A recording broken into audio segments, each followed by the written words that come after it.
Hi guys, so I'm back today for a little video concerning the holiday season because I think, for a lot of us, holiday season means spending a lot of money. And I just wanted to, well, first and foremost, for me to get more creative, make a lot of presents with my own hands. And I thought like it would be a nice idea to share it with you guys. So today in this video, I'm going to be showing how to make some candles. I've always wanted to try to make candles. I'm obsessed with candles, as you can tell.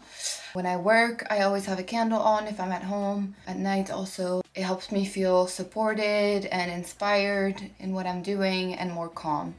So I think giving a candle to a person I love is really meaningful for me because it's also about spreading light. We desperately need it these days with what's going on in the world. So I think making something out of your hands with a lot of love and intention is a beautiful gesture that should not be overlooked. So that's what we're gonna be doing in this video. Love yours. No such thing. No such thing as a life that's better than yours.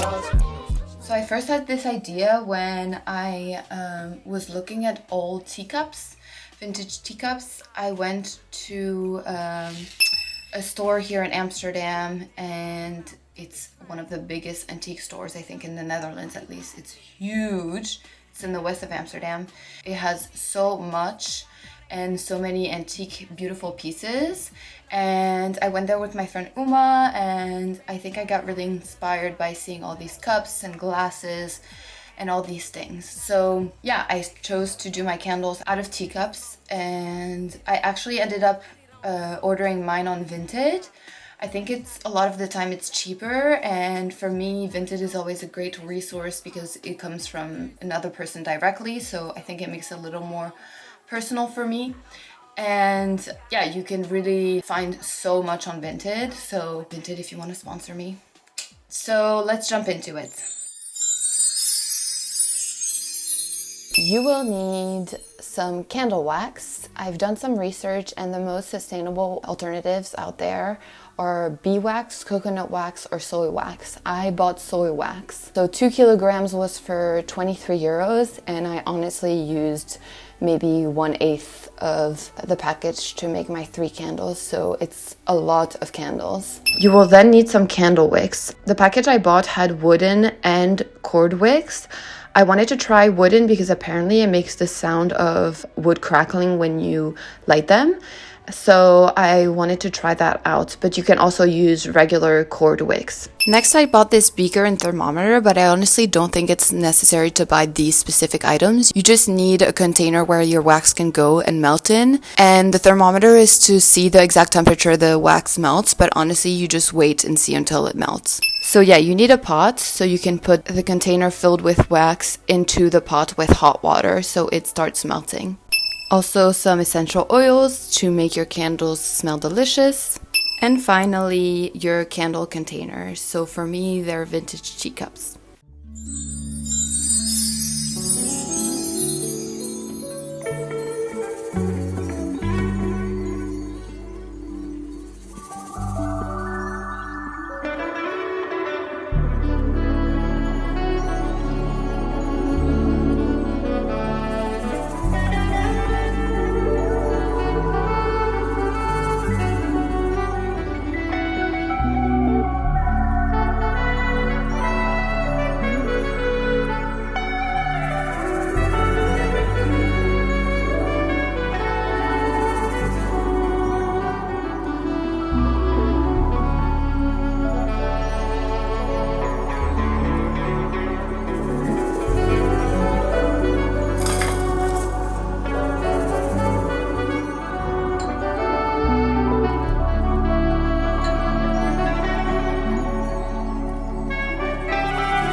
Yeah, I'm really happy with how they turned out, and I think it's a very special gift, like I said before.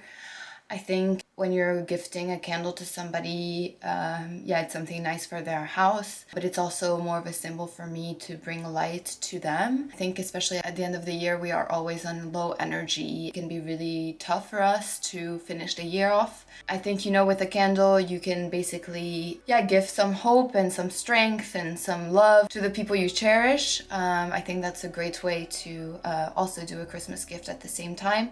Yeah, I just want to say, like, there's no small gestures, you know, and I think for me, making things out of my hand, I've said before, like, always really helps me. You're also in this meditative state when you make it, and I think you think of the person you're making it, so all your intentions are going to that object, which makes it super special. And yeah, on a final note, I wrote this little piece that I want to read. I think sometimes it's easy to overlook small gestures, but actually that's where hope lies for me. In the little things, the small kind thoughts we can have for each other, the looking after one another. Never overlook the power of light, the power of caring. Keep spreading and shining.